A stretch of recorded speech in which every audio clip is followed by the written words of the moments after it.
நானும் ஆகாவரம் பெற்றிருக்கிறேன். அப்படி இருக்க அந்த ஆதிசக்தியை நான் வணங்குவது. ஒழுங்காக வீடு போய் சொல்லிடுவார்.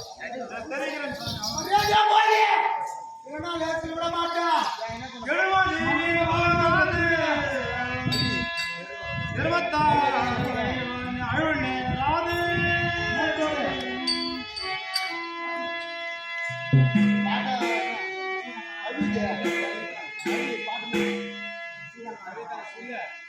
முச்சிரமான வார்த்தை ஒரு கோடி போதித்தாலும் அச்சங்கள் கொடுவது அரசனை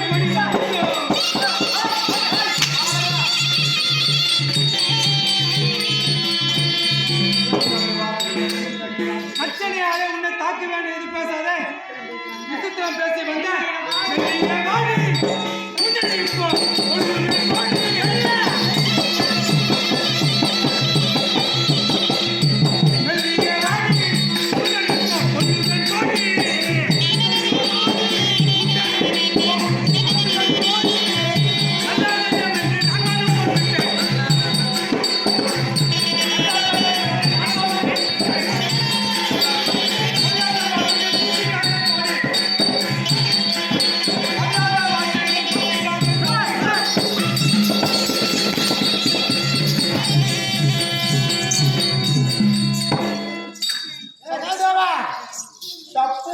சப்புன்னு அடிக்கிறேன்.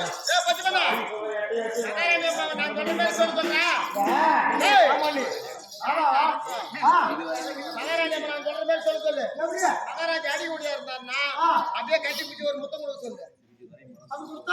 அடிக்கிறார் அந்த சூடு தண்ணி.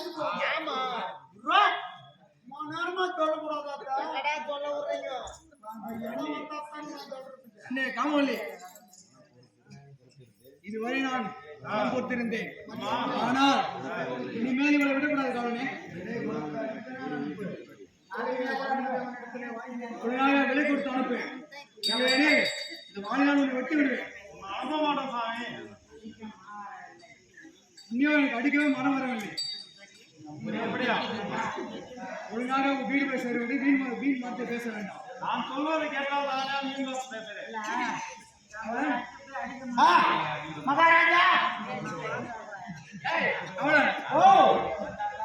இப்ப பேச்சு நான் கேட்கிறேன். கேவலம் நின்னபடியா சிறுநீர் கழிக்கிறோம். அப்ப பேச்சு நம்ம கேட்கலாமா?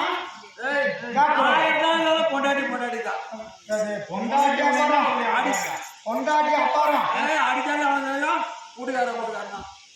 அப்ப சம்பத்தான அடி வாங்கிதான் கிடையாது. அடிமட்டார் போட பொண்டாட்டி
உனக்கு பொல்லாத காலம் தானோ? சண்டைக்கு போறே நாயனா உனக்கு சிவன் செயல்படி நடக்கட்டும். டா நம்ம மஞ்சாக்கறா நம்ம ஊர்ல கோயில் வந்து 10 போறதுக்கு ஓ மஞ்சாபத்து போறதுன்னா போய் இதெல்லாம் திருத்தி பாரு அம்மா எப்படி பூவா பெண் புத்தி கேட்டு பெருந்தல வழியில் வாழ்ந்தால் உண்டோ?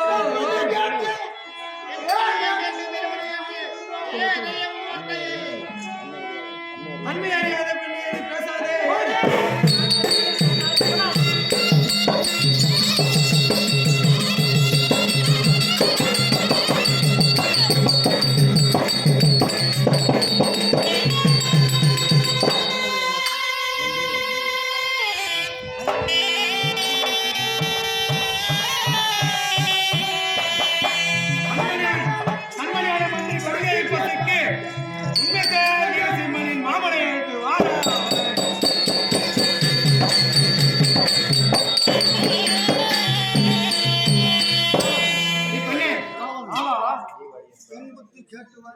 பெண் புத்தி கேட்டு வாழ்ந்தோர் இந்த உலகத்துல யாருமே கிடையாது. பெண் புத்தி கேட்டு அரசாட்சி செய்யலாமா? கண்ணாடி பேச்சு கேட்காதவன் கண்ணாடி நல்லதை சொல்றவங்க வீடு போய் சேருவீங்க. இல்லையெனில் உன்னையும் அந்த சிறிய புடி பசங்களையும் என் வாழ்நாள் வெட்டி விடுவேன். அப்படியா? என்ன சொன்னாலும் சேர்க்க போறதில்ல. சுவாமி விருப்பப்படி ஆகட்டும். நான் போய் வருகிறேன்.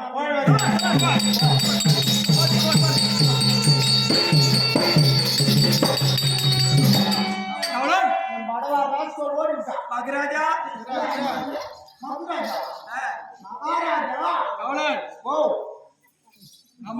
ஆமா மனைவிடத்துல விடை கேட்டோம். கேட்டு விட்டோம்.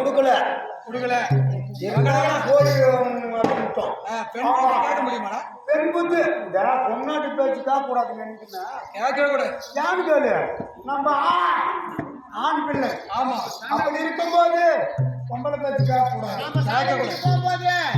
சண்டை குடிச்சு போறா சண்டை குடிச்சு சண்டைக்கு செல்லு போறது மகாராஜா மானா போறாங்க சொல்லி சொல்லி நீ ஒரு பேரரசா நீ பேரரசா நீ சண்டைக்கு போலாமா? நீ நேரில் சண்டைக்கு போலாமா? கூடாது. தாய்மாமன் வீரசிம்மன் அழைத்து வருவாய். அப்படியா?